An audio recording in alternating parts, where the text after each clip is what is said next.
कितनी सुंदर बात है। व्यक्ति को जब आत्मबोध होता है ना, तो आत्मबोध में संसार जो है वो स्पष्ट होने लग जाता है। जब तक संसार स्पष्ट नहीं है तब तक आप ये समझ लीजिए कि आप संसारी ही हैं। जैसे स्पष्टीकरण होने लगता है संसार का स्पष्टीकरण दो तरीके से होता है। भगवान कहते हैं उद्धव से, कैसे? या तो उद्धव ठोकर खा करके संसार का स्पष्टीकरण होता है जैसे भिक्षुक को हुआ, या फिर अपने कम आयु में ही, युवावस्था में ही किसी सत्संग से जुड़ जाने से संसार का स्पष्टीकरण होने लगता है। दो रूपों में ही संसार स्पष्ट होता है, और संसार का स्पष्ट होना बहुत जरूरी है अपने कल्याण के लिए। नहीं तो ये संसार कैसे कैसे मोड़, कैसी कैसी व्यवस्था अवस्था प्रकट कर दे आपके मेरे जीवन में, हम क्या जाने। तो आज भिक्षुक का संसार स्पष्ट हो गया। कैसे स्पष्ट हुआ? वो कहते हैं कि मुझे कोई व्यक्ति दुखी नहीं कर सकता। जो स्वयं दुखी है वो मुझे दुखी कैसे करेगा? संसार का हर व्यक्ति दुखी है, कोई व्यक्ति दुखी नहीं करता। ना कोई देवता मुझे दुखी करता है, ना कोई ग्रह मुझे दुखी करता है, ना मेरे कर्म मुझे दुखी कर रहे हैं, ना कोई काल मुझे दुखी कर रहा है। और दुख होने का कारण क्या है? मनः परम कारणमाम अनंति। मन वास्तव में सर्वम आत्मवशः सुखम, सर्वम परवशः दुखम।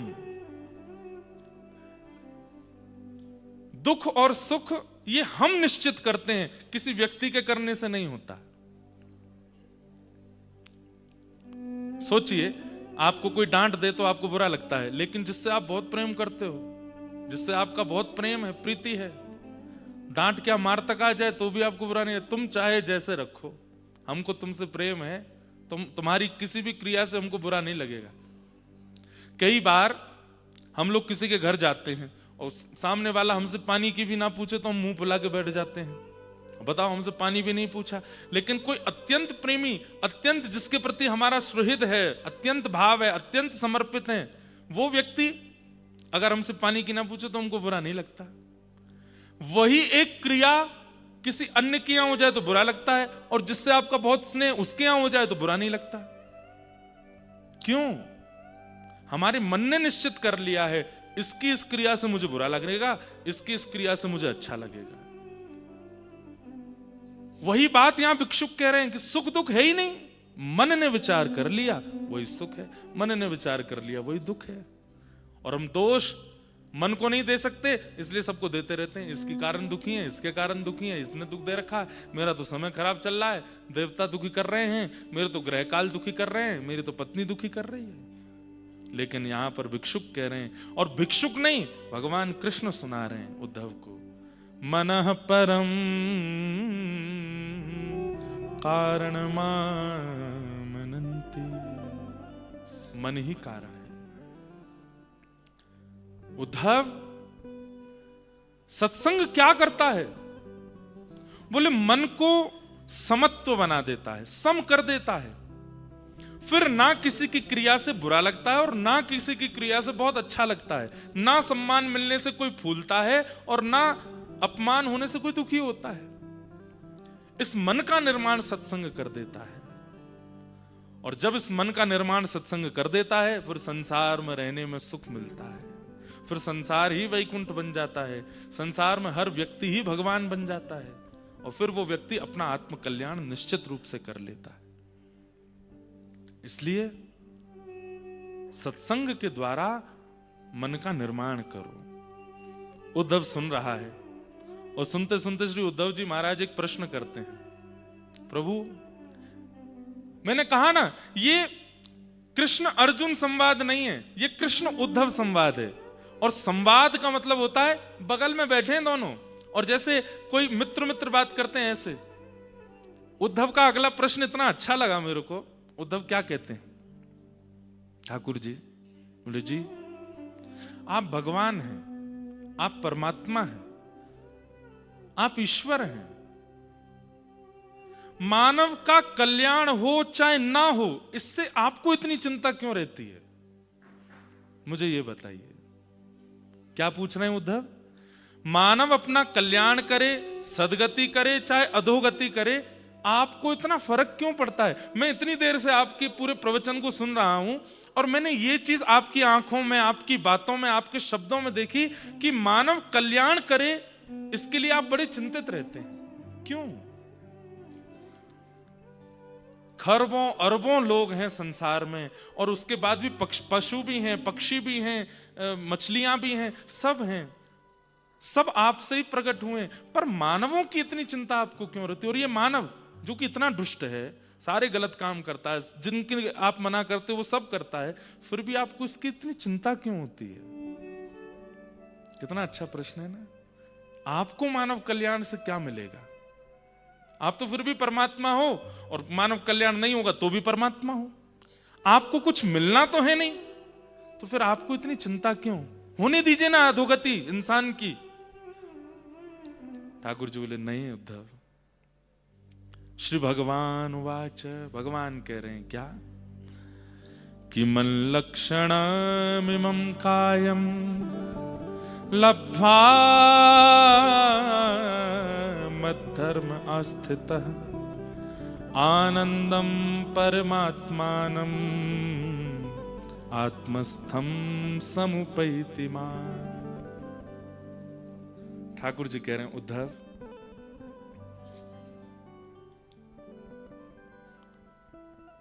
मैं बहुत प्रेम करता हूं मानवों से।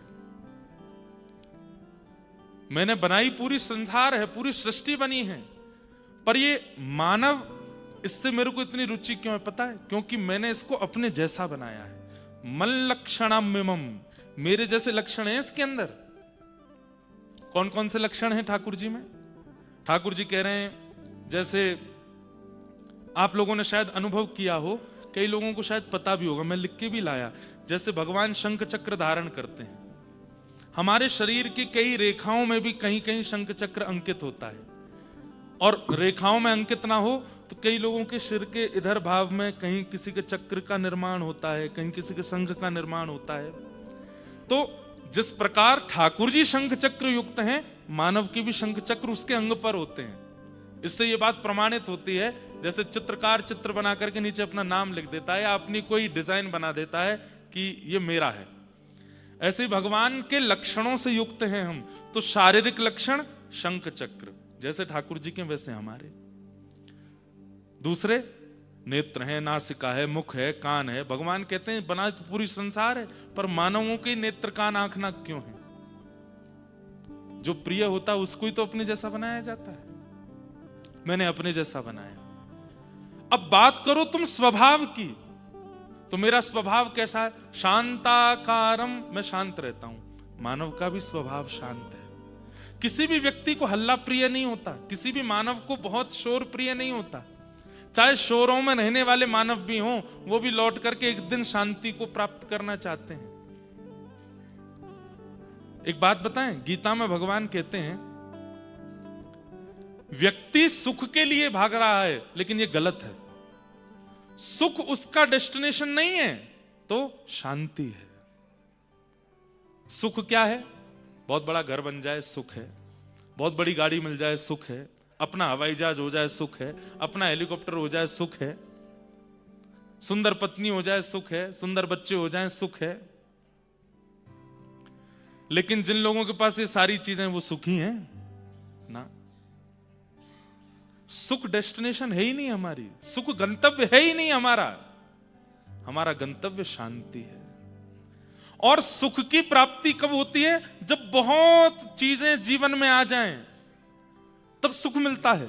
बहुत साधन इकट्ठे करने से सुख की प्राप्ति होती है, पर शांति, शांति त्याग से होती है। दोनों उल्टे हैं। हम चाहते कुछ शांति जैसा ही हैं, पर शांति नहीं चाह रहे हैं, हम सुख की कामना कर रहे हैं, इसीलिए तो बढ़ाते जा रहे हैं। जीवन में भार, इसका भी, उसका भी, ये भी, वो भी, ऐसा भी, वैसा भी। भगवान कह रहे हैं शांति हमारा गंतव्य है। और शांति की प्राप्ति कैसे होती? बोले त्यागात शांति अनंतरम। त्याग से शांति मिलती है।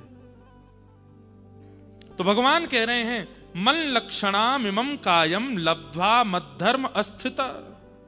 वो मेरे लक्षणों से युक्त है उद्धव, उसका कल्याण जब नहीं होता। भगवान कहते हैं सबसे ज्यादा कष्ट मुझे होता है जब संसार के अरबों खरबों जीवों में भी एक व्यक्ति अपना कल्याण नहीं कर पाता, मुझे बहुत पीड़ा होती है। लेकिन जब मानव अपने कल्याण के मार्ग पर निकलता है, सिर पर उर्ध्वपुंड धारण करता है, मेरी कथाएं श्रवण करता है, मेरे धाम आता है, पवित्र नदियों में स्नान करता है, अपने विकार और अपने विचारों को शुद्ध करने का प्रयास करता है। उद्धव, मुझे भोग प्रिय नहीं लगता, मुझे वस्त्र प्रिय नहीं लगता, मुझे मालाएं प्रिय नहीं लगती, मुझे आरती प्रिय नहीं लगती, लेकिन एक व्यक्ति जब सद्मार्ग पर चलता है, मेरा नृत्य करने का मन होता है, मैं बहुत प्रसन्न होता हूं। क्यों? मुझे लगता अब ये मेरे पास आएगा, अब ये मुझे प्राप्त कर लेगा। अरे वो मेरा साथी है। साथी कैसे? ध्यान से सुनिए बंधु, जिन माताओं को जाना हो वो पीछे ही बैठ जाया करो। बीच में उठते हैं तो फिर बीच वाले लोगों को दिक्कत होती है। अभी भी जिनको पहले निकलना हो ना, वो पीछे ही बैठ जाना, बीच में नहीं उठना। क्योंकि हम पूरी दशा देख लेते हैं, उद्धव कृष्ण बैठे हैं और बीच में एक माता जी सौल उड़ाती हुई निकलती हैं, तो फिर लगती है कि ऐसे सौल डाली ठाकुर जी के मुंह पे पड़ी। ठाकुर जी इतना सुंदर संवाद सुना रहे हैं, सुन के जाओ। संवाद क्या सुने, यहाँ पे साक्षात बैठे हैं उद्धव और कृष्ण, उनको देख लेंगे, उससे कुछ नहीं होगा। उद्धव कृष्ण को देखो बाद में, पहले उनकी बातें तो सुनो। इतना अच्छा विषय। ठाकुर जी कहते हैं उद्धव, जीवात्मा और परमात्मा, ध्यान से सुनिएगा, जीवात्मा और परमात्मा ये दोनों एक ही घोंसले के दो पक्षी हैं। एक ही घोंसले के दो पक्षी हैं। कौन? जीवात्मा और परमात्मा। क्या होता है एक दिन? बोले जीवात्मा रूपी जो पक्षी है अपने घोंसले से एक दिन नीचे देखता है, और नीचे जब सृष्टि को देखता है तब वो परमात्मा से कहता है, अरे सुनो सुनो सुनो मित्र, मैंने कुछ अच्छा देखा। बोले क्या देखा? देखो कितने अच्छे पहाड़ हैं, कितनी अच्छी नदियां हैं, कितने अच्छे शहर हैं, कितने अच्छे बगीचे हैं, कितने अच्छे मैदान हैं। और फिर वो प्रकृति को दिखाते दिखाते जब प्रकृति का नाश करने वाले मानव की ओर जाता है, देखो ना ये कितना अच्छा आदमी है, इसके संबंध पत्नी से कितना प्रेम करता है, बच्चों से कितना प्रीति करता है, बुआ फूफा, ये सारे संबंध देखने के बाद में वो जीवात्मा रूपी पक्षी जो है मचलने लगता है। परमात्मा रूपी पक्षी उसके सिर पे हाथ धरता है, बोले दूर से ही अच्छा लग रहा है, भीतर से अच्छा नहीं है ये सब। जीवात्मा कहता है नहीं नहीं नहीं, ये तो बहुत अच्छा है, सुनो मैं जाऊं। परमात्मा रूपी पक्षी कहता है नहीं, यहां जाओगे तो इन्हीं के जैसे हो जाओगे और फिर तुम मुझे भूल जाओगे, मुझसे दूर हो जाओगे। तब जीवात्मा कहता है तुमसे दूर कैसे चला जाऊंगा मैं, और तुम्हें कैसे भूल जाऊंगा, तुम तो मेरे साथी हो, मैं जाऊंगा थोड़ी देर घूम के फिर आ जाऊंगा। परमात्मा फिर कहते हैं नहीं वहां मत जाओ, ये संसार दूर से देखने में सुंदर है, पकड़ लेगा तुमको, लौट के नहीं आ पाओगे मेरे पास। मैं आ जाऊंगा, मुझे मार्ग पता है, और तुम मेरे अति प्रिय हो, तुम्हें मैं कभी नहीं भूल सकता। बार बार परमात्मा के मना करने पर भी उद्धव वो जीवात्मा जिद करता है। तो परमात्मा तो जानता है कि ये वापस लौट के नहीं आएगा, जाते जाते कह देता है बीच बीच में थोड़ा संदेशा भेजते रहना मेरे पास, मुझे तुम मत भूल जा। परमात्मा बोले मेरी चिंता मत कर, मैं तुझे नहीं भूलूंगा, अपनी चिंता कर। वो चला जाता है। जब वो जाता है और जैसे ही संसार में जन्म लेता है, माता पिता भाई बंधु बुआ फूफा पत्नी मित्र सखा बच्चे सबके बीच में ऐसा रम जाता है, फिर परमात्मा को उसकी याद आती है। बोले पूछूं तो सही कब आएगा? तब किसी आचार्य को, किसी कथावक्ता को, किसी संत को अपने संदेश वाहक बना करके ठाकुर जी भेजते हैं। बोले उसको बताना कि वो मेरे से बिछड़ के आया है संसार में। जब कथावक्ता बताते हैं, व्यक्ति सुनता है, दक्षिणा लेने के लिए कुछ भी बोलते हैं। हमारा कोई संबंध नहीं परमात्मा से, हम तो दूर के हैं, हमारे तो ये हैं, ये बैठे हैं बगल में, ये है बगल में लिपस्टिक लगा के बैठी है जो, ये हैं बच्चे जो टोपा पहन के बैठे हैं आगे, वो थोड़ा ही है हमारा, वो तो बहुत दूर है हमसे। बीच में कई संदेश ठाकुर जी आचार्यों के रूप में भेजते हैं, लेकिन फिर भी जीवात्मा चेतता नहीं। ठाकुर जी कहते हैं, उद्धव उस समय मुझे इतनी पीड़ा होती है कि मेरी कथाएं सुनने के बाद भी, मेरे धाम में आने के बाद भी, मैं मेरे संदेश वाहक आचार्यों से सुनने के बाद भी वो दोबारा संसार में ही रहता है, मेरे पत्रों को और मेरे संदेशों को अनदेखा कर देता है। तब मुझे बहुत पीड़ा होती है। और फिर जब उसकी अधोगति होती है, तब अधोगति के बाद मैं अपनी दृष्टि हटा लेता हूं, और दृष्टि हटाने के बाद फिर मेरी जितनी योगनियां हैं, मेरी जितनी शक्तियां हैं, और मेरे नीचे जितना देवता मंडल है, ये सब उसके कर्मानुसार उसको फिर दुख देते हैं। फिर वो 84 लाख योनियों में भटकता है, कहां कहां क्या क्या करता है। इसलिए उद्धव मुझे चिंता है, क्योंकि ये जीवात्मा मेरा है, उसका कल्याण हो। 1000 लोग कथा सुनने आते हैं, 1000 कथा मतलब ठाकुर जी का संदेश, ठाकुर जी का मैसेज, और जब उसको सुन के व्यक्ति वापस जाकर के अपने उन्हीं कार्यों में लग जाता है, तो ठाकुर जी कहते हैं अब भी नहीं चेता। इतना समझाया, इतना बताया, लेकिन फिर से वापस वहीं चला गया। इसलिए उद्धव, तुम जो ये कह रहे हो कि मैं परमात्मा हूं, मैं ईश्वर हूं, जीवात्मा अपना कल्याण करे ना करे, मुझे इससे क्या चिंता? मुझे चिंता है, क्योंकि वो मेरा अंश है। जिस प्रकार एक पुत्र पिता को पुत्र की चिंता होती है, जिस प्रकार एक मां को अपने पुत्र की, मुझे भी चिंता होती है प्रत्येक जीवात्मा की, कि वो अपना कल्याण करे। वो कैसे भी करे, उसका कल्याण क्या है? मुझे प्राप्त कर ले बस। और वो मुझे प्राप्त नहीं कर पाता, तो उससे मुझे बहुत पीड़ा होती है। बंधुओं, ठाकुर जी के लक्षणों से युक्त हैं हम। संसार विकार युक्त है। ये संसार क्या करता है? उन लक्षणों को नष्ट करने का प्रयास करता है जो ठाकुर जी से मिले हैं हमें। सबसे बड़ा लक्षण हमारे अंदर क्या है? प्रेम। ठाकुर जी के अंदर भी वही लक्षण है प्रेम का, और हमारे अंदर भी वही लक्षण है प्रेम का, लेकिन उस प्रेम लक्षण से हम बिल्कुल परे हो जाते हैं। उद्धव कहता है, प्रभु तो फिर मानव कल्याण में सबसे बड़ी बाधा क्या है, ये बताइए। अब तो मैंने ये पूछ लिया कि आपको चिंता क्यों होती है कि मानव अपना कल्याण करे, आपको उससे सुख मिलता है क्योंकि वो आपका है, लेकिन मानव के कल्याण में सबसे बड़ी बाधा क्या है? मुझे पता है काम बाधा है, क्रोध बाधा है, दोष, ये सारे दोष बाधा बनते हैं, पर मैं आपसे पूछना चाहता हूं, इस संसार में मानव कल्याण में सबसे बड़ी बाधा क्या है, जिससे वो अपने कल्याण से वंचित हो जाता है? तब भगवान कहते हैं, संगम न कुर्यात् सताम् शिष्णोदर तृपाम क्वचित। अगर व्यक्ति सत्संग नहीं करता है और कुसंग में पड़ जाता है, दूषित व्यक्ति को देख करके, दूषित विचारधारा रखने वाले व्यक्ति से प्रभावित होता है, और प्रभावित होकर के मन में विचार करता है काश मैं भी ऐसा बन जाऊं, ये सबसे बड़ा उसका दोष है, जिससे वो मेरी प्राप्ति से बहुत दूर चला जाता है। समझ में आई बात? कुसंग और कुनीति से रहने वाले लोगों के प्रति आकर्षण बढ़ना हमारा।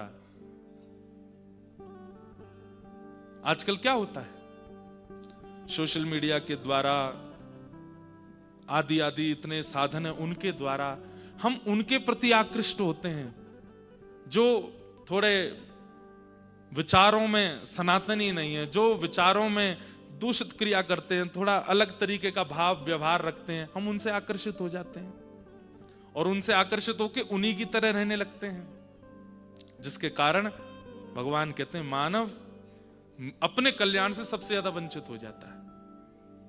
बड़े बड़े शहरों में आजकल युवा बिना विवाह के ही जिनसे प्रेम है उनके साथ रहने लगते हैं। अब ये कहां से शुरू हुआ? किसी से प्रभावित हो गए, वेस्टर्न कल्चर से प्रभावित होकर के वो आज भी करने लगे। उस पर हमारे वृंदावन के एक संत ने कह दिया तो कितने लोग उनके पीछे पड़ गए, कितने लोगों ने उनके बारे में गलत सलत कहना शुरू कर दिया। यही है, ठाकुर जी कहते हैं सबसे बड़ा अपने कल्याण में जो वादा है वो ये कि कुसंग और कुनीति से रहने वाले लोगों से व्यक्ति प्रभावित होते हैं और सत्संग और सुनीति बताने वाले लोगों का विरोध करने लगते हैं। उद्धव, सबसे बड़ा आत्म कल्याण में ये वादा है। आप किससे प्रभावित होते हैं, किसको देख करके जीते हैं, किसको देख करके आप आनंदित होते हैं, यहां से निर्णय होता है कि आप कैसे हैं।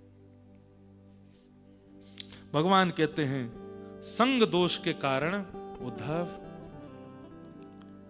व्यक्ति अपने कल्याण से वंचित होता चला जाता है और इसी संग दोष का शिकार हुए हमारे पूर्वज। कौन? सुद्युम्न। भगवान ने अपने एक पूर्वज की कथा सुनाई, जिन सुद्युम्न को ही ऐल कहा गया, और ये श्रीमद् भागवत का अंतिम गीत है।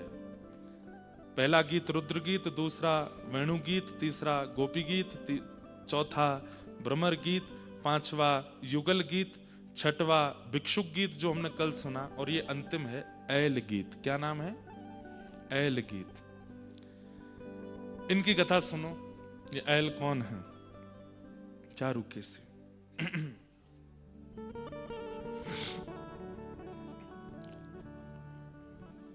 सूर्यवंश में एक राजा हुए, उनका नाम था सत्यव्रत। भगवान कृष्ण सुना रहे हैं उद्धव को संग से क्या प्रभाव पड़ता है हमारे जीवन पर। सुनो उद्धव, सूर्यवंश के एक राजा थे, उनका नाम था सत्यव्रत। ये सत्यव्रत राजा, इन्होंने मत्स्यावतार का दर्शन किया था, मत्स्य भगवान का दर्शन किया था। सत्यव्रत राजा की कोई संतान नहीं थी, तब इन्होंने वशिष्ठ ऋषि से कहा कि आप पुत्र कामेष्ठी यज्ञ कर दीजिए ताकि हमारे संतान हो। बहुत ध्यान से सुनिएगा, सब लोग इधर देख के सुनो, बहुत सुंदर कथा है। और चंद्रवंश का प्रारंभ, मतलब भगवान के वंश का, यदुवंश का प्रारंभ भी इसी कथा से ही होता है। तो भगवान कहते हैं उद्धव, सत्यव्रत राजा ने एक बार वशिष्ठ ऋषि से कहा कि हमारे यहां संतान हो, इसके लिए आप एक यज्ञ कीजिए। तब वशिष्ठ जी ने पुत्र कामेष्ठी यज्ञ किया। उस यज्ञ में सत्यव्रत राजा इतने ध्यानस्थ हो गए कि वशिष्ठ जी ने मध्य यज्ञ में पूछा, पुत्र की कामना है कि पुत्री की? तो राजा तो उत्तर दे नहीं पाए। बगल में बैठी रानी ने कहा, मुझे लाली चाहिए, मुझे पुत्री चाहिए। और वशिष्ठ ऋषि बोले ठीक है, और उन्होंने उसी प्रकार के मंत्रों का उच्चारण किया कि इनके घर एक पुत्री का जन्म हो। यज्ञ समाप्त हुआ, राजा का ध्यान खुला। उन्हें तो पता ही नहीं था कि यज्ञ के बीच में पत्नी ने पुत्री की कामना की है। वे तो यही विचार करके बैठे थे कि पुत्र होगा। कुछ महीने बीत जाने के बाद जब रानी के गर्भ से पुत्री ने जन्म लिया तो राजा दुखी नहीं हुए, लेकिन मन में सोचने लगे, जब पुत्र कामेष्ठी यज्ञ कराया था और ये कहकर के कराया था कि वंशवर्धन हो, तो फिर पुत्री क्यों हुई? उस पुत्री का नाम रखा गया इला। क्या नाम रखा? इला। वशिष्ठ ऋषि आए आशीष देने, भाई संतान हुई है। खूब आशीर्वाद दिया, खूब सब कुछ। राजा ने बैठ करके बड़े संकोच में चरणों में प्रणाम करते हुए कहा, ऋषिवर आप अगर क्रोधित ना हो तो एक बात पूछूं? बोले पूछिए।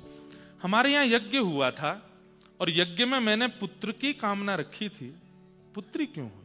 मुझे पुत्री से कोई दोष नहीं, बहुत सुखी हूं मैं कि मैं एक पुत्री का पिता बना हूं, कन्यादान का मुझे अवसर मिलेगा, पर मैं एक पुत्र पहले चाहता था।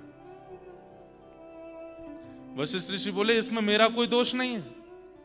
मैंने बीच यज्ञ में तुम्हारी पत्नी से पूछा था। विराजो भैया, विराज जाओ, बैठ जाओ।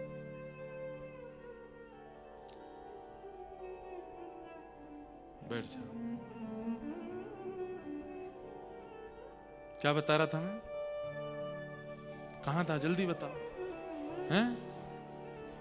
हाँ, बैठ जाओ, बैठ जाओ। कथा में बीच में ऐसे वो नहीं करते, बैठ जाओ। तो वशिष्ठ ऋषि बोले, एक तो सूर्यवंश चंद्रवंश की कथा में इतने नाम हैं, वैसे ही भूल जाते हैं कहां चल रही थी। तो वशिष्ठ ऋषि बोले, मेरा कोई दोष नहीं है। तुम्हारी पत्नी से मैंने पूछा था, तुम ध्यान में बैठे थे, कि पुत्र की कामना है कि पुत्री की? उन्होंने कहा था पुत्री की। नहीं नहीं महाराज, मेरा ऐसा कोई विचार नहीं। नहीं, तुम हमारे यज्ञ पर और हम पर तुम प्रश्न चिन्ह उठा रहे हो। राजा बोले, नहीं मेरी ऐसी कोई भावना नहीं।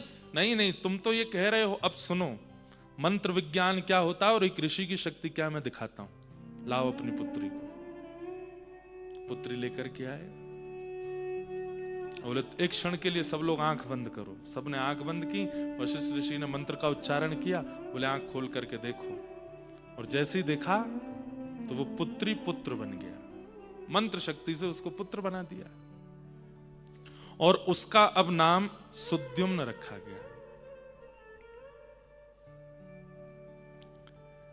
वशिष्ठ ऋषि बोले, अब तो पुत्र हो गया, आप चिंता नहीं करना।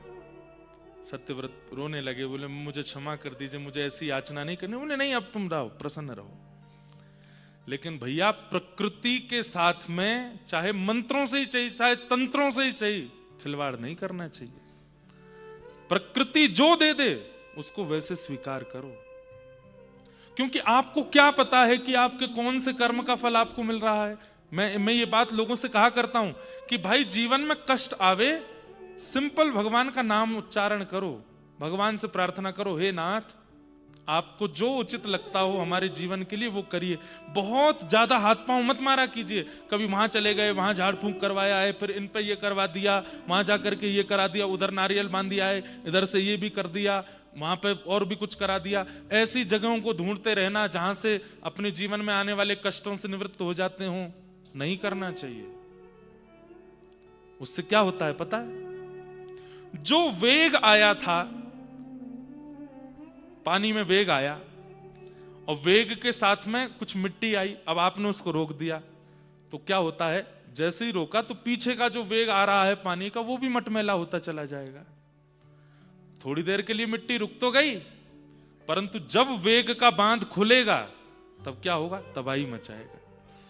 आज मेरे जीवन में कोई कष्ट आना है, मान लो मुझे यहां से उतरते हुए गिरना है, मान लो, गिरूंगा तो नहीं मान लो गिरना है, और मैंने ऐसी योजना बनाई, नहीं नहीं लिफ्ट लगाओ, ऐसे स्लाइडिंग लगाओ कि फिसल के जाऊं। अब मेरा गिरना रह गया।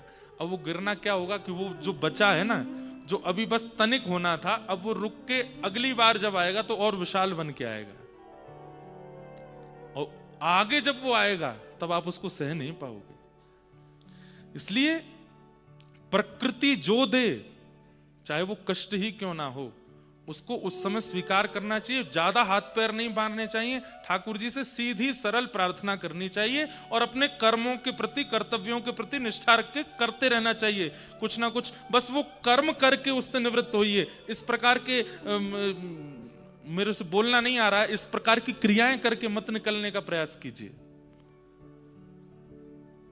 क्योंकि उतनी देर के लिए तो वो कष्ट रुक जाएगा, लेकिन जब वो दोबारा आएगा, आएगा जरूर, और जब वो दोबारा आएगा तब सह नहीं पाओगे। वही हुआ। सत्यव्रत राजा ने अपनी पुत्री को पुत्र बनवा दिया। प्रकृति ने पुत्र दिया है, अब तुम उसको पुत्र बनवाओगे, तो नाम पड़ गया उसका सुद्युम्न।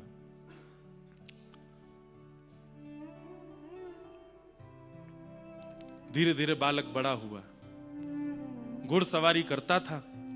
अपने मित्रों के साथ एक दिन कैलाश पर्वत की ओर गया, और कैलाश पर्वत में भी उस खंड में प्रवेश कर गया जहां पर मानवों का प्रवेश करना वर्जित है। आज भी शंकर जी की परिक्रमा पूरी नहीं लगाई जाती, आधी ही लगाते हैं, क्योंकि मध्य में इलावृत क्षेत्र आता है। ऐसा कहते हैं कि प्रत्येक शिवलिंग जो है वो कैलाश ही है।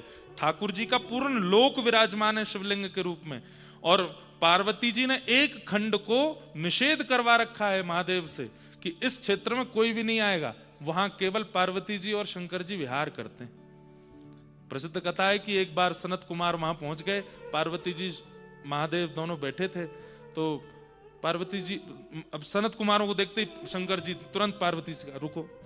उनका स्वागत करने गए तो पार्वती जी बोली, ऐसा कोई क्षेत्र है जहां पे केवल आप और मैं हूं?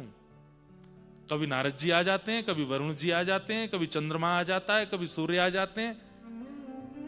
महादेव बोले, अब हम देव तो है नहीं, हम तो महादेव हैं, अब सब आएंगे ही हमसे मिलने। तो आप किसी भवन में रहते नहीं, खुले आकाश में आप रहते हैं, गृहस्थ आश्रम भी है आपका, मैं हूं। थोड़ा तो विचार किया कीजिए कि ऐसा कोई स्थान हो कि जहां केवल आप अपने गृहस्थ आश्रम में हो और कोई ना आवे। तो भगवान ने कैलाश के एक क्षेत्र को शापित कर दिया कि इस क्षेत्र में कोई भी आएगा वो सखी रूप धारण कर लेगा, स्त्री बन जाएगा, ताकि आपके मेरे विहार में विक्षेप ना हो।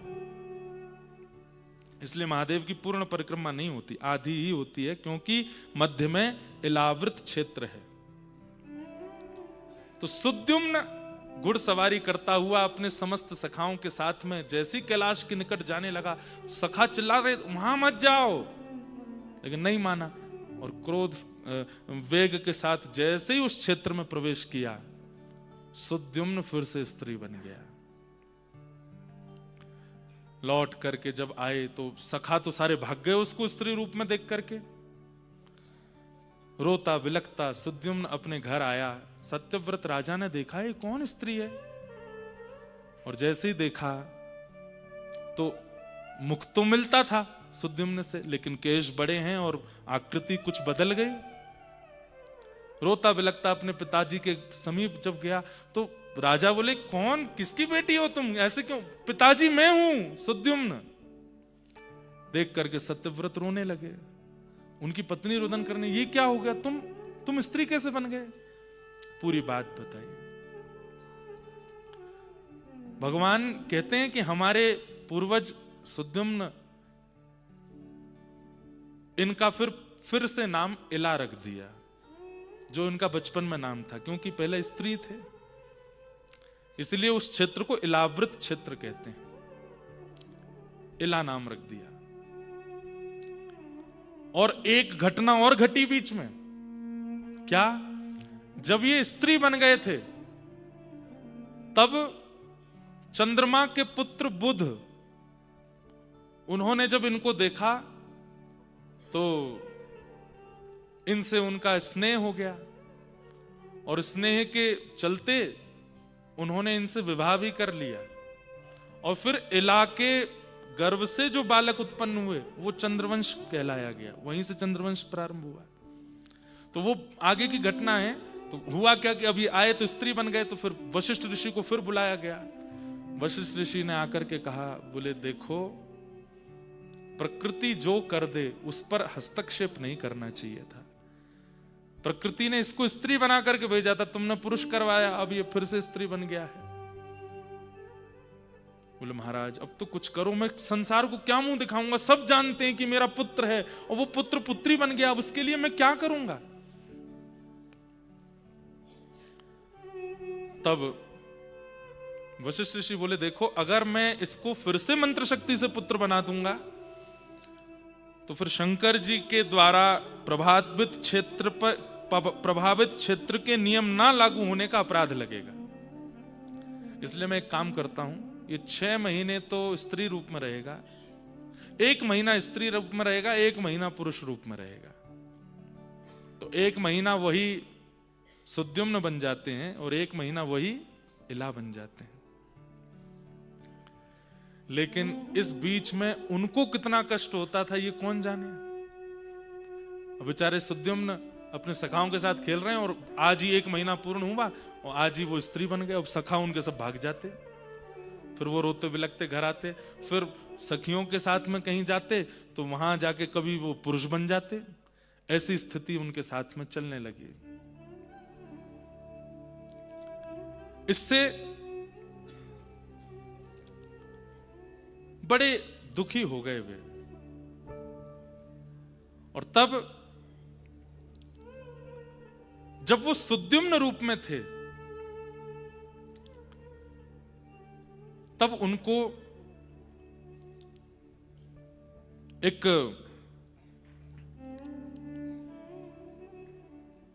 संतान की प्राप्ति हुई, जिनको आगे ऐल कहा गया, क्योंकि इला से जो पुत्र जन्मे थे वही चंद्रवंश के प्रथम थे, इसलिए उनका नाम ऐल पड़ा। तो यहां सुद्युम्न जो थे ये तो विरक्त हो गए, विरक्त होकर के बस अब स्त्री पुरुष बार बार बनने पर इनको बहुत कष्ट होने लगा और ये निकल पड़े। लेकिन इनके ही इला रूप में जब बुध के द्वारा इनके पुत्र हुए, उनको ऐल कहा गया। भगवान कहते हैं वो हमारे वंशज थे। बोले ऐल इतने सुंदर थे, इतने सुंदर थे, चंद्रवंश के प्रथम राजा। और राजा कैसे थे? बोले जहां तक सूर्य की किरण जाती थी वहां तक उनका प्रभाव होता था। उन ऐल के गुण को नारद जी ने जाकर के सुनाया, कहां? स्वर्ग में। बोले भाई आंखें इतनी सुंदर हैं, नासिका इतनी सुंदर है, होठ इतने सुंदर हैं, केश इतने सुंदर हैं, सब कुछ इतना सुंदर है। उनकी सुंदरता का वखान सुनते सुनते स्वर्ग की एक अप्सरा जिसका नाम है उर्वशी, जिसका प्रादुर्भाव स्थान भी बद्रीनाथ है, भगवान की जंघा से उरु से प्रकट हुई है, इसलिए उसका नाम उर्वशी है। कहते हैं इतनी सुंदर है, उर्वशी की उपासना बताते हैं भागवत में, अगर कोई करे तो उसको सुंदरता प्राप्त हो जाती है, या सुंदर जीवन साथी मिल जाता है, या सुंदर बालक मिलते हैं। उर्वशी की उपासना, ये नारायण पर्वत के बगल में चरण पादुका है, उसके बगल वाला जो पर्वत है वो उर्वशी पर्वत है। तो उर्वशी ने जब सुना इतना सुंदर एक प्राणी है, उसका नाम ऐल है, तो उर्वशी का मन आ गया कि मैं उनसे विवाह करूं। उर्वशी के लिए सब व्याकुल रहते हैं, वो उर्वशी व्याकुल हो गई जिसके लिए। पृथ्वी पर जब उर्वशी आई और उसने ऐल को देखा तो वास्तव में ठाकुर जी कहते हैं उद्धव एक प्रकार से तुम ये समझ लो जैसे मेरा रूप है, जैसे मेरा सौंदर्य है, ऐसे ही हमारे पूर्वज ऐल थे। उनसे उर्वशी को प्रेम हो गया और उर्वशी ने प्रार्थना की, मैं जीवन भर आपकी दासी बन के रहूंगी, जीवन भर आपकी शरणागति रहूंगी, मैं स्वर्ग का त्याग कर दूंगी, मुझसे विवाह कर लीजिए। तब हमारे पूर्वज ऐल ने मन बनाया और उर्वशी के साथ में विवाह किया। धीरे धीरे हमारे पूर्वज जो ऐल थे, आप लोग समझ रहे हैं ना कथा, बोले उर्वशी का प्रेम तो घटता गया और ऐल का प्रेम बढ़ता गया उर्वशी के प्रति। विवाह के बाद में उर्वशी का प्रीति तो थोड़ी थोड़ी घटती चली गई, लेकिन ऐल दिन प्रतिदिन अब उनको प्रेम उर्वशी से होने लगा। उर्वशी एक अप्सरा है उद्धव, उनको कोई एक व्यक्ति प्रिय नहीं होता। वो जब एक उनको प्रिय लगता है, उससे अधिक और कोई श्रेष्ठ आ जाए तो वो उसके प्रति आकृष्ट हो जाते हैं। ऐसा स्वभाव है उनका तो। और उनसे अब प्रीति करने लगे हैं हमारे पूर्वज ऐल। यही हुआ संग दोष के कारण हमारे एक कुल के प्रारंभकर्ता ऐल के साथ में जो घटना हुई वो मैं तुम्हें सुना रहा हूं। उनके संतान भी हो गई, उनके बालक भी हो गए, गृहस्थाश्रम आगे बढ़ने लगा। एक दिन अब उर्वशी का भी मन भरने लगा था ऐल से, और यहां इंद्र ने भी कहा कि भाई हमारी स्वर्ग की शोभा उर्वशी कहां है। तब सबने बताया उनका तो विवाह हो गया, वो तो ऐल के साथ में पृथ्वी पर विचार विहार करती हैं। इंद्र ने कहा उनको तुरंत कहो कि स्वर्ग का आधा आधिपत्य दे दूंगा, उनको वापस स्वर्ग आ जाएं। गंधर्वों ने आकर के उर्वशी से कहा इंद्र महाराज याद कर रहे हैं और वो कह रहे हैं कि आपको आधा आधिपत्य दे देंगे, आप चलो। उर्वशी ने एक बार भी विचार नहीं किया कि मेरे संतान भी हैं, मेरे पति भी हैं, मेरा कुल खानदान आगे बढ़ चुका है। और उसी समय ऐल का परित्याग करके उर्वशी वहां से जाने लगी।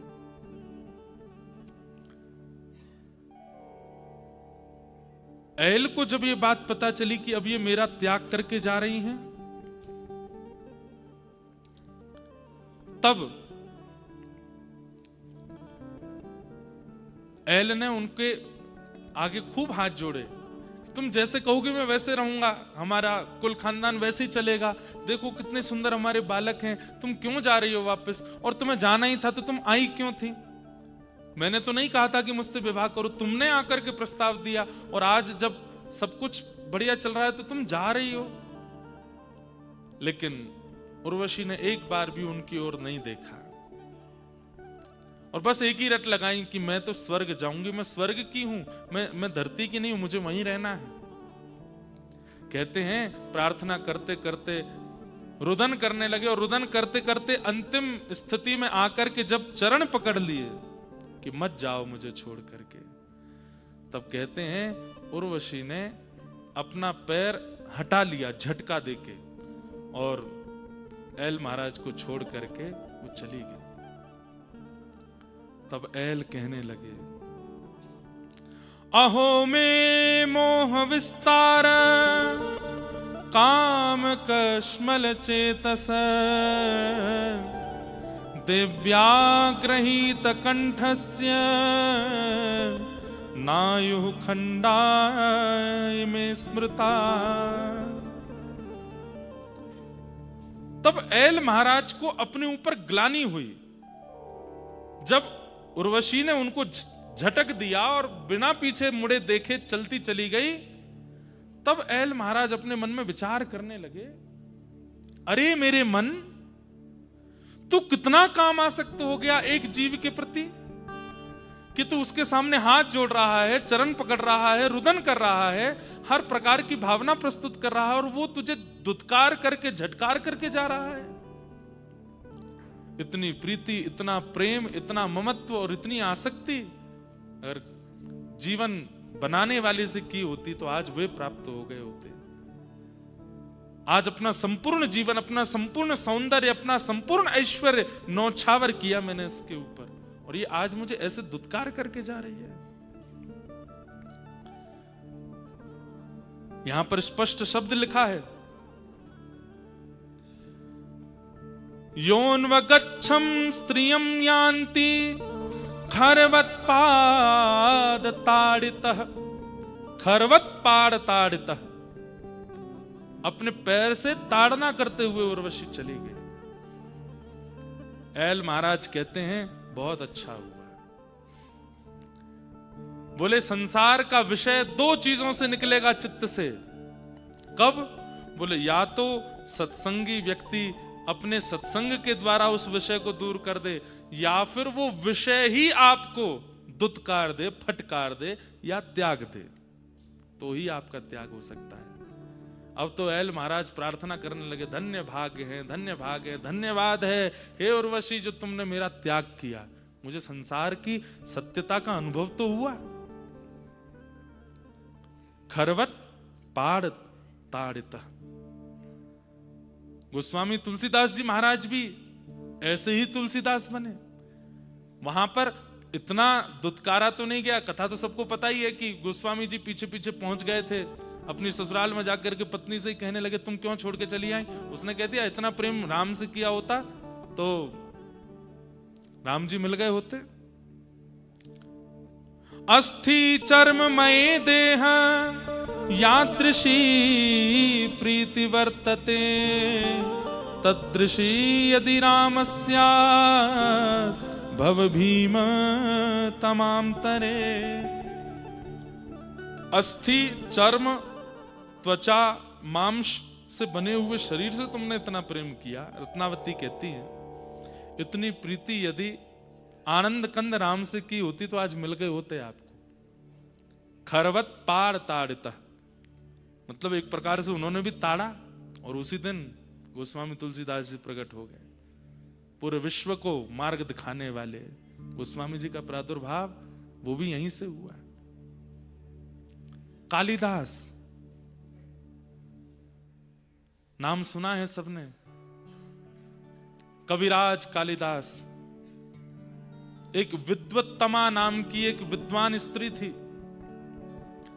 उसने पूरे भारत को चुनौती दी थी, अगर शास्त्रार्थ में कोई मुझे हरा देगा, जो हराएगा मैं उससे ब्याह करूंगी। और इतनी सुंदर थी वो कि उसको देखने के लिए लोग खड़े हो जाते थे मार्ग पर। लेकिन विद्वान इतनी थी कि कोई भी उसके पास जाता, धन दौलत आदि सब समर्पित करता, वो कहती ये सब नहीं, शास्त्रार्थ करो, अगर तुम हारे तो तुम बाहर चले जाना, अगर जीते तो मैं सदा के लिए तुम्हारी दासी, तुम्हारी पत्नी बन जाऊंगी, ब्याह कर लूंगी। लेकिन विद्वत्तमा इतनी विद्वान थी, उसने सबको हरा दिया। कश्मीर से लेकर कन्याकुमारी तक कोई विद्वान ऐसे बचे नहीं जिनको उसने हराया नहीं। विद्वानों को उससे हल्की चिढ़ होने लगी और सब जगह हरा करके और हंसती हुई व्यंग में कहती हुई जाती। अच्छा, उसका एक नियम और था कि वो जिस नगर में जाके जिन विद्वानों को हराती, वहां के विद्वानों को कह देती अब मैं अगली बार जब आऊंगी तो तुम सब मेरे सामने हाथ जोड़ करके खड़े रहोगे, मेरे चरणों की वंदना करोगे, पूजा करोगे। ऐसा ऐसा उसने नियम बना रखा था। बड़े बड़े विद्वानों को हरा दिया। विद्वानों ने सोचा अगर इसका ब्याह किसी महामूर्ख से हो जाए तो ही हमको शांति मिलेगी। अब तो इसका ब्याह किसी महामूर्ख से होना चाहिए। ढूंढो, मूर्ख नहीं, महामूर्ख, बिल्कुल बुद्धि से ऐसा हो कि बस कैसे भी कर। बोले ब्याह होगा कैसे? बोले वो होगा कैसे भगवान जाने, हम तो रोज आराधना करेंगे, इसका ब्याह ऐसे से ही हो। इतने ब्राह्मणों का हृदय दुखाया इसने। ब्राह्मण निकल पड़े ढूंढने के लिए कि कहां मिलेगा हमको ऐसा बेगला आदमी। तभी उन्होंने देखा कि एक पेड़ पर एक आदमी डाल काट रहा है और जिस डाल पे बैठा उसी को काट रहा है। बोले मिल गया, यही है विद्वत्तमा का पति। अगर विद्वत्तमा का इससे ब्याह नहीं हुआ तो हम लोगों का जीवन निरर्थक हो जाएगा। हमें जन्म लेके भगवान की प्राप्ति नहीं करनी, बस एक ही काम करना कि इसका ब्याह विद्वत्तमा से हो। उस आदमी को पकड़ करके ले गए और विद्वत्तमा को पत्र लिख करके भेजा कि एक बहुत बड़ा विद्वान मिला है, तुम तो बोलने वाले विद्वानों को हराती हो।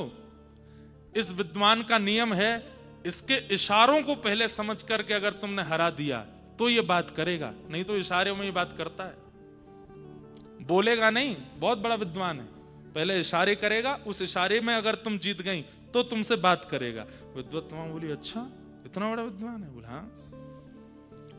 विद्वत्तमा आ गई, बड़ा पंडाल बनाया गया, एक मंच पे विद्वत्तमा बैठी, एक मंच पे उस व्यक्ति को खड़ा कर दिया। तो बोले प्रारंभ किया जाए शास्त्रार्थ। मौन शास्त्रार्थ, बोलना नहीं है, केवल इशारों से शास्त्रार्थ होगा। तो विद्वत्तमा ने पहला इशारा किया, सामने से जैसे उसने एक किया तो वो जो बैठा था मूर्ख, उसको सब ब्राह्मणों ने कहा, वो कह रही देख तेरे को उंगली दिखा रही है। बोले उंगली दिखा रही है? तुझको उंगली दिखा रही है? तो वो खड़ा हो गया, उसने तो अपनी दो उंगली नहीं, बोले एक नहीं दो तेरी आंख में डाल दूंगा। तो विद्वत्तमा बोली क्या अर्थ था इसका? तो एक ब्राह्मण बोले तुमने क्या कहा था? बोले मैंने कहा एको ब्रह्म द्वितीयो नास्ति। वो तुम्हारे ये क्या बोल रहे हैं? बोले हमारे ये बोल रहे हैं कि बोले एको हम बहुश्याम, भगवान का भी जब मन नहीं लगता तो वो बहुत होने का प्रयास करते हैं। बोले एक नहीं दो, बोले एक परमात्मा दूसरे जीवात्मा, दो से सृष्टि चलती है। सब ताली बजाने लगे, वाह वाह वाह वाह वाह, जीत गया। अगला करो। विद्वत्तमा ने किया तो मूर्ख बोला क्या बोल रही है? बोले यूं करिए तमाचा मारूंगी। तो उस मूर्ख ने मुट्ठी बनाई, बोले तू तमाचा मारेगी, मैं घूसा मारूंगा। तो विद्वत्तमा बोली अब क्या बोले? बोले आपने क्या बोला? बोले मैंने बोला इस सृष्टि में पंचभूत है, पंचभूत है।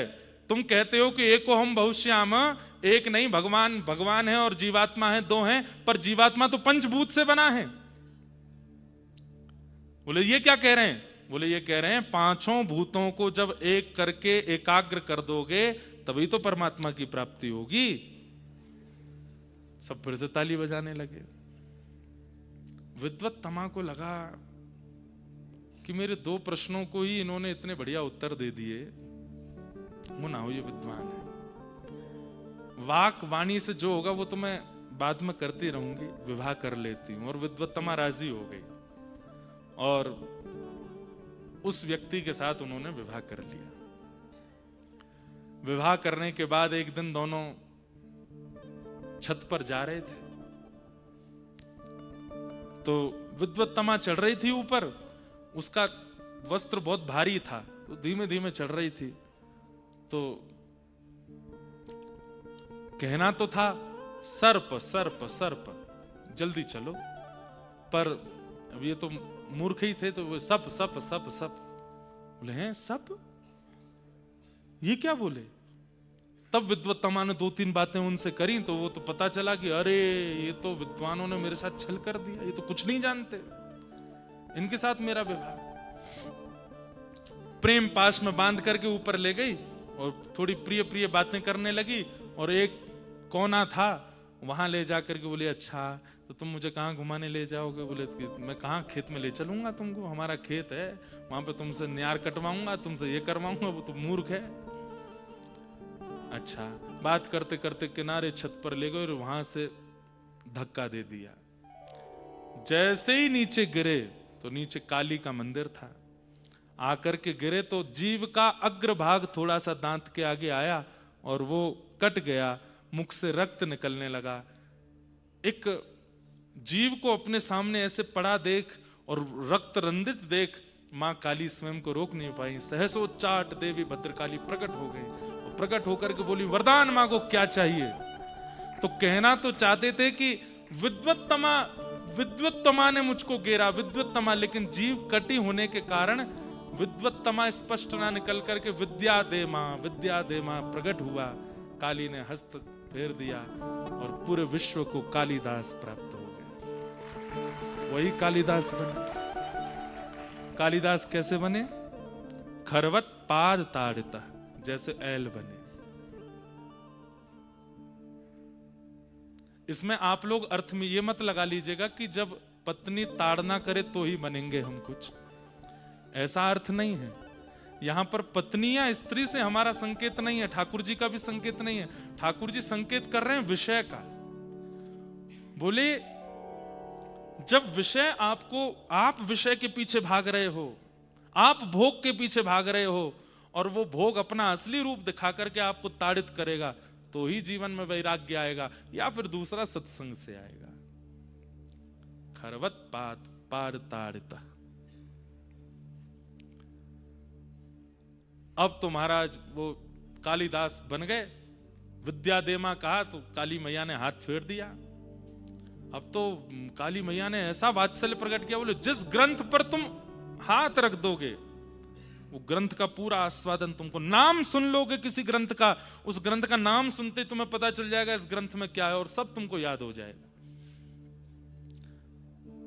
अब तो महाराज धड़ाधड़ संस्कृत में ही बोलने लगे। ऊपर से विद्वत्तमा देख रही, बोले अभी तो ये अशुद्ध बोल रहे थे, अभी संस्कृत कैसे बोलने लगे? दौड़ करके नीचे आई, आत्मग्लानि होने लगी, चरण पकड़ लिए, बोले मेरे साथ ही रहिए, आप तो मेरे से गलती हो गई, मेरे साथ ही रहो। बोले तूने मुझे ताड़ा, अब मैं भी तुझे छोड़ता हूं, जा। और कालिदास निकल गए।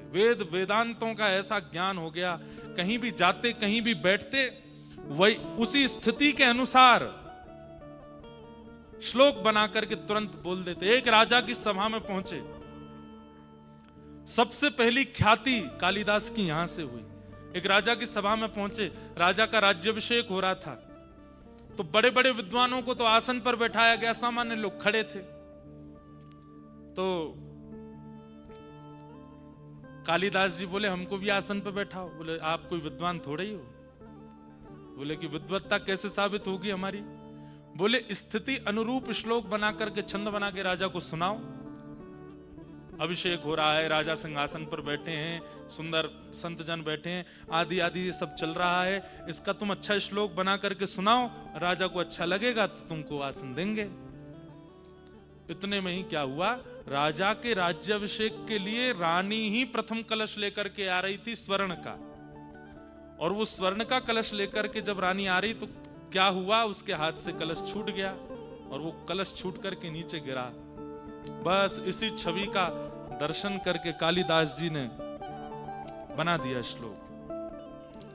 राज्याभिषेके मद विद्याय हस्ताच्युतो हेम घटो युता सोपान मार्गे प्रकारति शब्दम टम टम टम टम टम टम टम टम।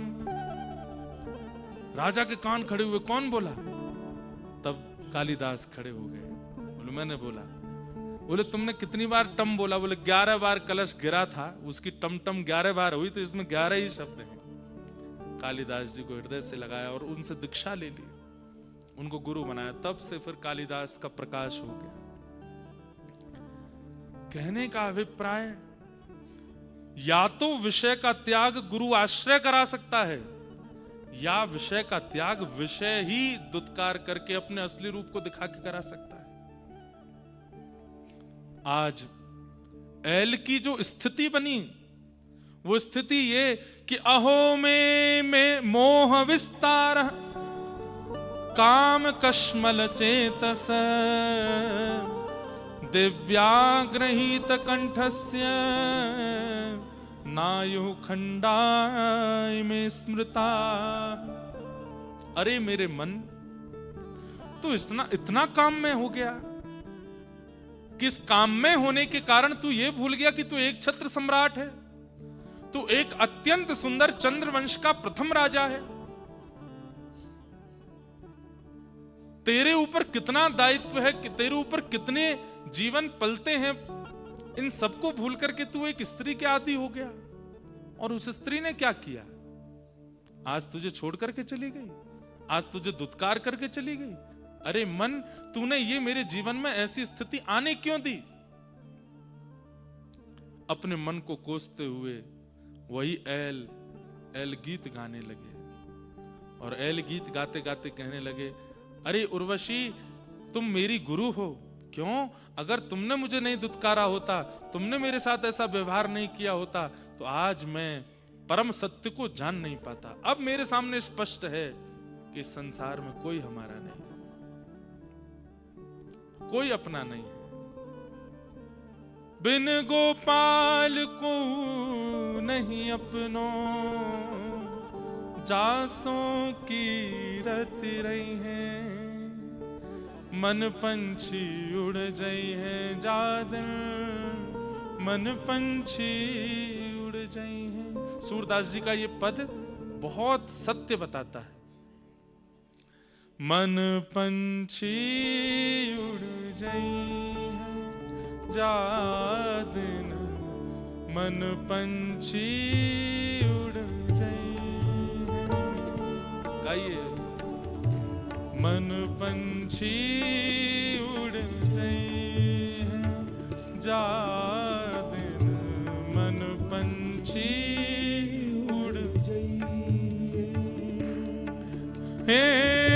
तादिन तेरे तन तरुवर के, तादिन तेरे तन तरुवर के, तादिन तेरे तन तरुवर के, तादिन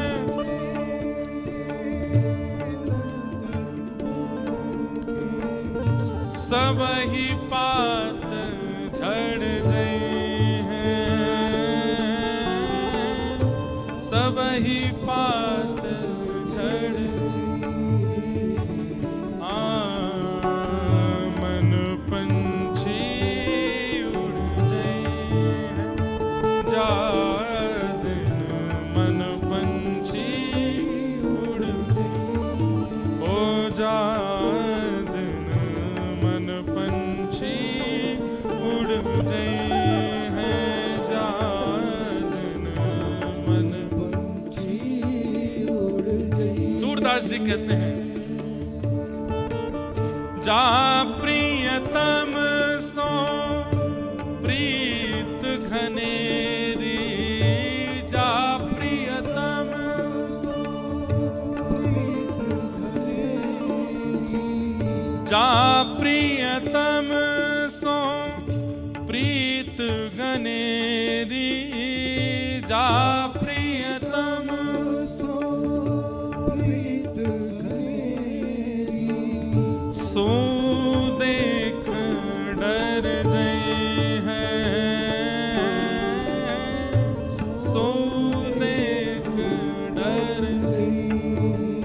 सुंदर बात कह रहे हैं, जिससे आपको बहुत प्रीति थी, एक दिन उसकी वास्तविकता जान करके आपको भी उससे डर लगने लगेगा, उससे भय लगने लगेगा, उससे दूर रहने की इच्छा होने लगेगी। जा प्रिय तमसों प्रीति घनेरी सो देख डर जई हैं। अरे आप किसी से अति प्रेम करते हो, यदि वो व्यक्ति अपने प्राण त्याग दे, प्राण त्यागने पर आप इतना विरह करोगे, इतना विरह करोगे कि रो रो करके आपका मुखमंडल व्याकुल हो जाएगा। लेकिन अगर मृत्यु के बाद आपका प्रियतम आपको दिखने लगा, तो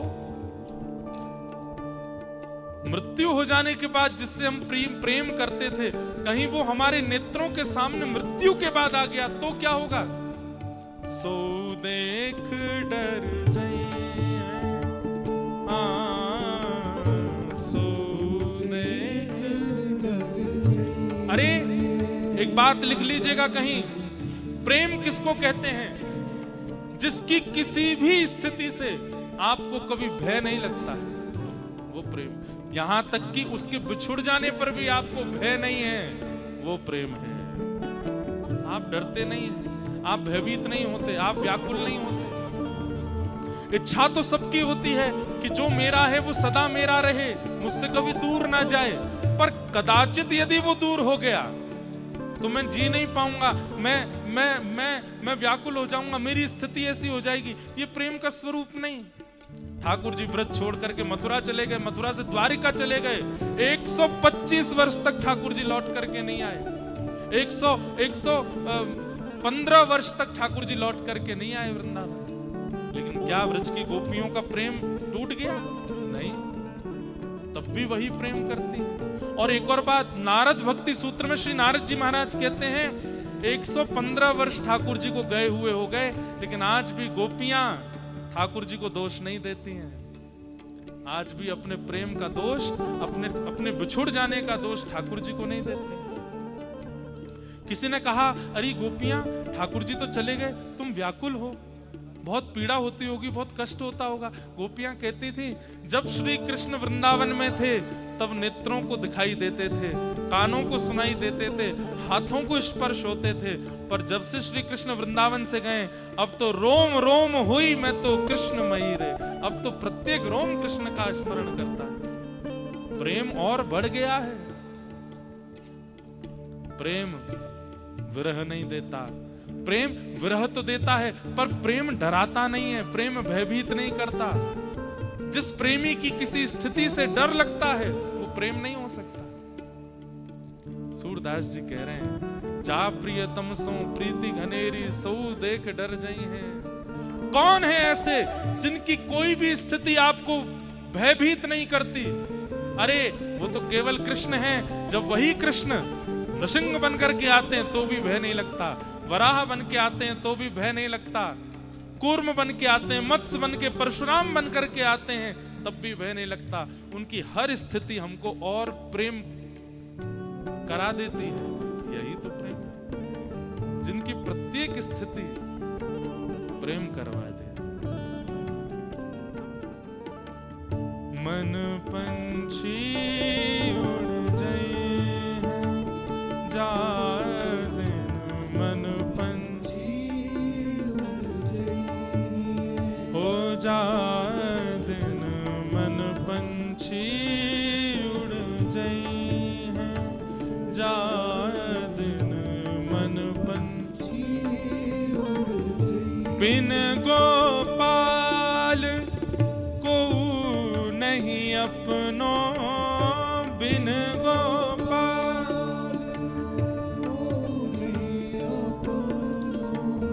बिन गोपाल को नहीं अपनो, बिन गोपाल जासों की रति रही है, जासों की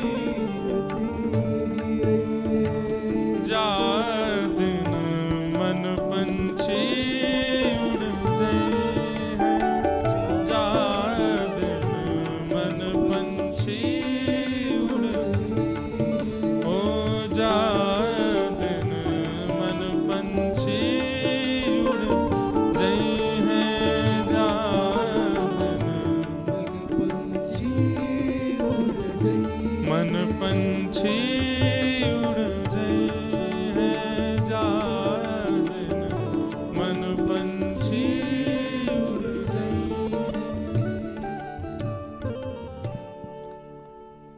जिनके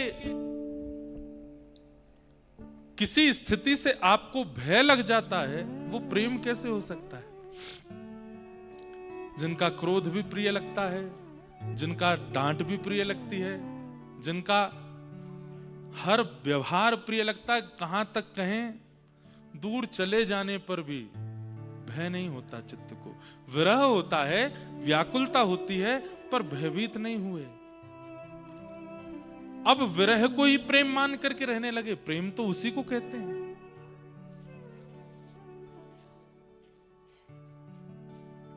जैसा व्रज के लोगों का है, लेकिन जिसका बिछुड़ जाना व्याकुल कर देता है, जिसका बिछुड़ जाना पागल सा कर देता है, जिसका बिछुड़ जाना ऐसी स्थिति में ला देता है कि बस अब प्राण त्यागने हैं और कुछ नहीं, और कहीं ना कहीं भयभीत कर देता है। हाथ पांव जोड़ रहे हैं, चरणों में गिर रहे हैं, रो रहे हैं कि बस तुम जाओ ना। ये भय प्रेम में नहीं आता है। प्रेम में भय नहीं आता है। भय तो आसक्ति में आता है।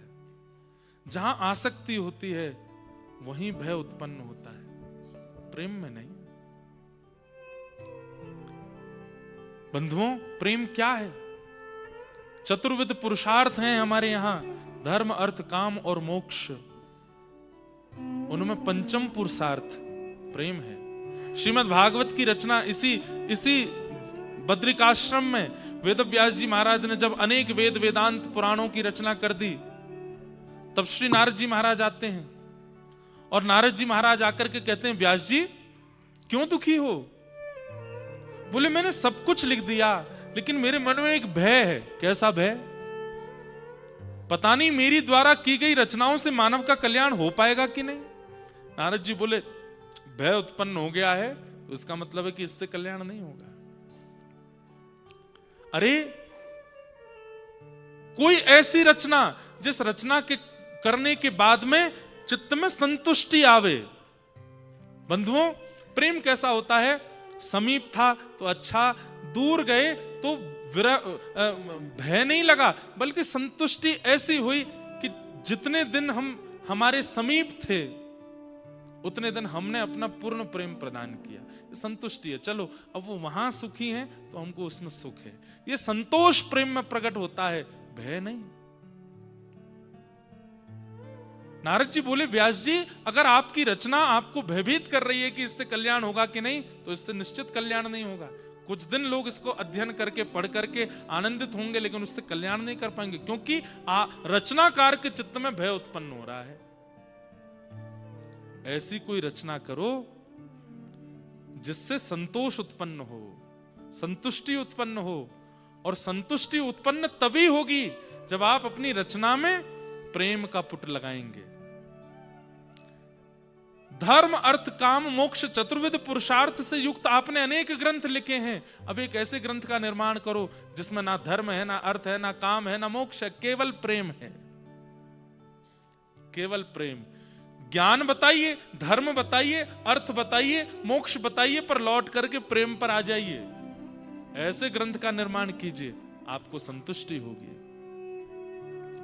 और तब वेदव्यास जी महाराज ने यहीं ब्रह्म नद्याम सरस्वत्याम, सरस्वती नदी के तट पर, ब्रह्म नदी के तट पर बैठ करके ऐसे ग्रंथ की रचना की जिस ग्रंथ का सार फल केवल प्रेम निकल करके आता है। ना धर्म, ना अर्थ, ना काम, ना मोक्ष, केवल प्रेम। और अब की बार जब रचना की तब श्रीमद् भागवत का निर्माण हुआ। और भागवत जी लिखने के बाद में वेदव्यास जी महाराज की कैसी संतुष्टि! तुरंत उतर करके आश्रम से नीचे आए और अपनी कलम जिससे उन्होंने सारे ग्रंथ लिखे उसको सरस्वती गंगा जी के संगम में बहा दिया। बोले अब इसके बाद कुछ लिखना श्रेष्ठ नहीं रह गया, मैंने सब कुछ लिख दिया। अब जो मैंने लिखा है इससे मानव का कल्याण निश्चित होगा।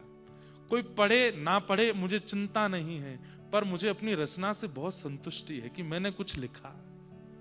वही है श्रीमद् भागवत। इसलिए वेद अनेक हैं, पुराण अनेक हैं, महापुराण अनेक हैं, पर श्रीमद् भागवत के लिए स्वयं बद्री विशाल भगवान कहते हैं, ये ग्रंथ नहीं, किताब नहीं, पोथी नहीं, मैं हूं। मेरा ही स्वरूप है। प्रत्येक अक्षर में मेरे रोम विद्यमान है। क्यों? प्रेम से ओतप्रोत है। प्रेम, प्रेम की अनेक परिभाषाएं हैं बंधुओं। उनमें से एक परिभाषा यह भी है कि प्रेम भय को प्रकट नहीं करता, प्रेम निर्भीक बनाता है, भयभीत नहीं करता।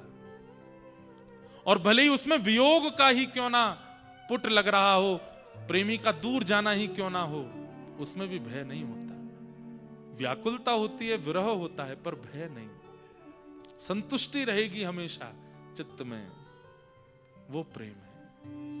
आज ऐल कह रहे हैं कि मैंने एक विषयासक्त होकर के एक व्यक्ति का संग किया और आज प्रतिफल में, प्रत्युत्तर में मुझे जो भय प्राप्त हुआ, इस भय ने आकर के ये स्पष्ट कर दिया ये प्रेम नहीं था, ये केवल आसक्ति थी।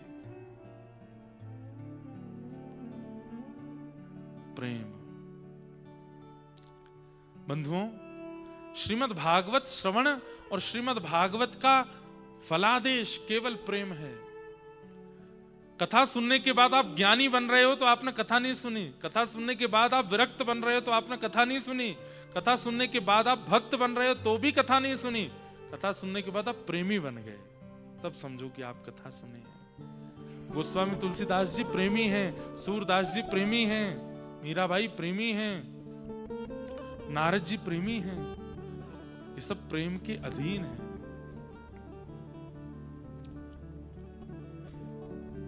प्रेम तो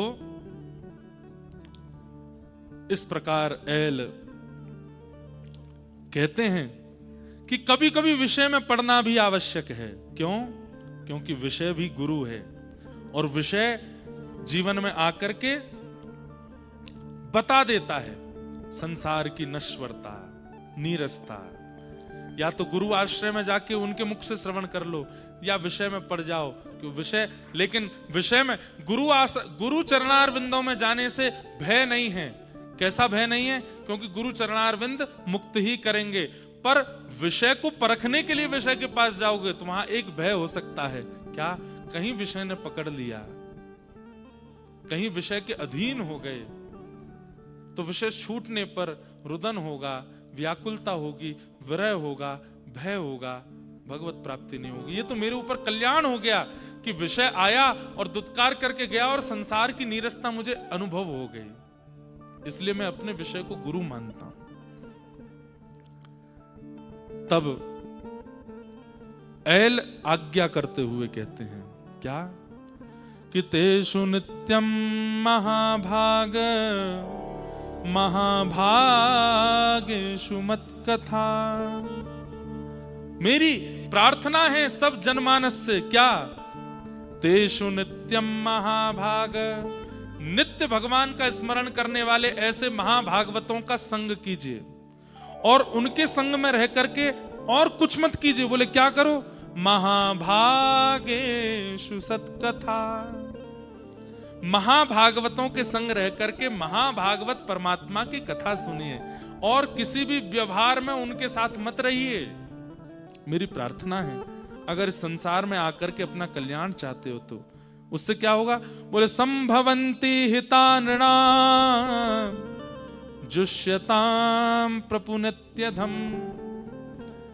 आचार्यों की सन्निधि करने से, महाभक्तों की, महाभागवतों की सन्निधि करने से क्या होगा? संभव ही आप अपना हित कर पाओगे और परमात्मा की प्राप्ति कर पाओगे।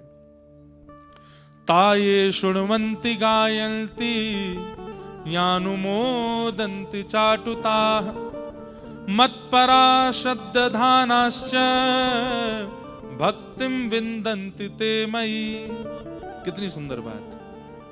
ताये शृण्वन्ति, सबसे पहले महाभागवतों का संग करो और उनके संग रह करके परमात्मा की कथा श्रवण करो और किसी भी व्यवहार में उनका संग मत करो। इसके लिए सावधान कर रहे हैं। कई लोग कथाकारों के अन्य अन्य भावों से भी आसक्त रहते हैं। नहीं, केवल ठाकुर जी के संबंध की चर्चा और ठाकुर जी के संबंध के भावनाओं से ही उनके समीप रहो। और क्या करो?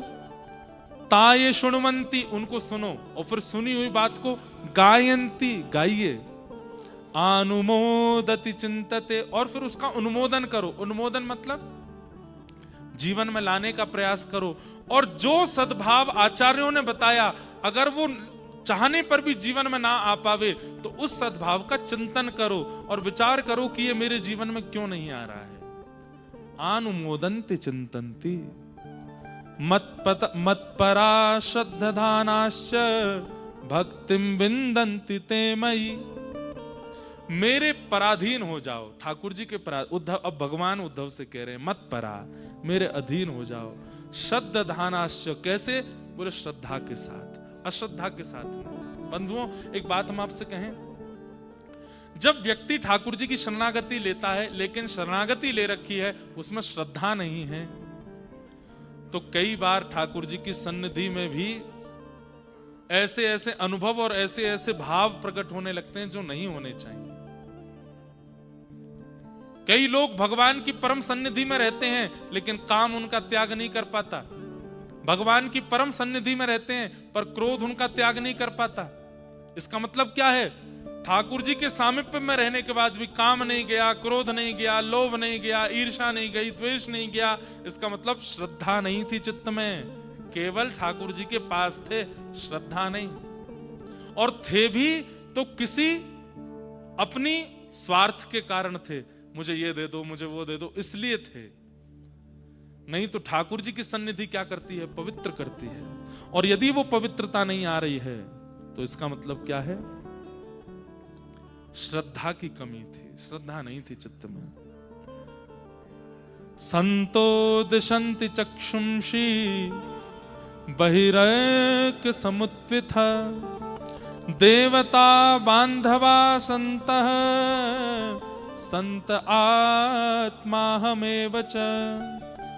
संतो दिशन्ति चक्षुंषि, श्रवण करो और नेत्रों से मेरे अनुचर संतों का दर्शन करो, नेत्रों से दर्शन करो।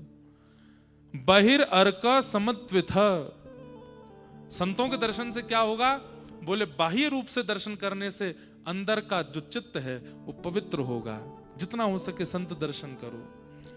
देवता बांधवा संत संत आत्मा हमेव च। देवता हैं, संत हैं, देव हैं, आदि आदि सब हैं, परंतु इनमें जो मेरा गुणानुवाद कहने वाले संत महापुरुष हैं ये सब मेरी आत्मा है, इनका संग करो। यही संसार के नीरसता और संसार के जड़त्व में तुम्हारे सहायक बनेंगे। एक व्यक्ति ने अपने गुरु से आज्ञा की कि हे गुरुदेव मुझे आज्ञा दो, मुझे क्या करना चाहिए, मुझे कोई नियम बताओ। तो गुरुदेव के मन में कोई और बात उस समय नहीं आई, उन्होंने सीधे आज्ञा दे दी, तुम नित्य पक्षियों को दाना डाला करो। अब व्यक्ति सुनकर के बोला ये कोई नियम तो नहीं है, आप मुझे नाम जप का नियम देते, गंगा स्नान का नियम देते, ठाकुर जी की सेवा का नियम देते और कोई पाठ का नियम देते, ये कैसा नियम दिया है कि पक्षियों को दाना डालो? गुरुदेव बोले अब जो नियम मन में आया मैंने बोल दिया, अब तुम जानो, करना हो तो करो। उस व्यक्ति ने कहा कि गुरु आज्ञा में इतनी सामर्थ्य है, सब जगह बोलते हैं, करके देखता हूं ठाकुर जी मिलेंगे कि नहीं। नित्य पक्षियों को दाना डालने लगा। एक दिन, 2 दिन, 1 महीना, 10 महीना, 1 वर्ष, 2 वर्ष, 4 वर्ष, 5 वर्ष बीतते चले गए। नित्य बेनागा होकर के पक्षियों को दाना डालता था। पहले 50 पक्षी आते थे, फिर 100 होने लगे, 150 होने लगे, 1000 होने लगे, 10,000 होने लगे, अब तो लाखों की तादाद तक पक्षी पहुंचने लगे। एक दिन श्री वृंदावन में प्रिया जी ठाकुर जी से कहती हैं कि नित्य विहार को समय है गयो है, मेरो मन है कि आज यमुना जी में हंस विहार को दर्शन करूं, हंस विहार करें। तो वृंदावन नित्य हमको जैसा दिखता है, उसके अलावा वृंदावन अंदरूनी रूप से प्रिया प्रियतम की लीला आज भी वहां चलती है। आज भी ठाकुर जी कुछ ना कुछ योजना बनाते हैं। तो ठाकुर जी बोले अब हंस कहां ते बुलाऊं, हंस तो मोकू मान सरोवर तो बुलवाने पड़ेंगे। बोले बुलवाओ। हंसों को आज्ञा करी, तुरंत वृंदावन आओ, यमुना विहार में श्री श्री जी को दर्शन करना है।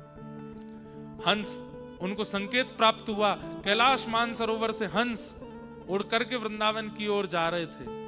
और तभी वो नीचे देखते हुए जा रहे थे कि एक जगह असंख्य पक्षी दाना चुग रहे हैं। बोले भैया पक्षी तो बहुत देखे, पर इतने पक्षी समाज एक स्थान पर खड़े होकर के और जो है दाना चुग रहे हैं, देखें तो सही क्या है। नीचे आकर के देखा, बोले इतना बड़ा पक्षियों का प्रेमी कौन है। जब पक्षी वहां से गए तो दोनों हंस प्रकट हो गए। उसने प्रणाम किया, बोले कि महाराज आप इतने सुंदर, इतने आकर्षक लग रहे हैं, आप कौन हैं। बोले हम मानसरोवर के हंस हैं। बोले अरे मैंने तो सुना मानसरोवर में उनके दर्शन नहीं होते, आप मेरे घर पर आ गए दर्शन देने। अरे मैंने तो अपने आचार्य के से कहा था कि आप मुझे नियम दीजिए ताकि मुझे भगवत प्राप्ति हो। चलो भगवत प्राप्ति तो नहीं हुई, पर आज हंस दर्शन तो हो गए। हंस बोले तुम पक्षियों को दाना किस भाव से खिलाते हो। बोले कि मेरे आचार्य ने आज्ञा की कि इससे तुमको भगवत दर्शन होंगे। अच्छा, तुम भगवत दर्शन की भावना से गुरु आज्ञा मान के पक्षियों की सेवा करते। बोले जी। हंस प्रसन्न हो गए, बोले तुमने अपने गुरु के प्रति इतनी निष्ठा रखी, इतना भाव रखा,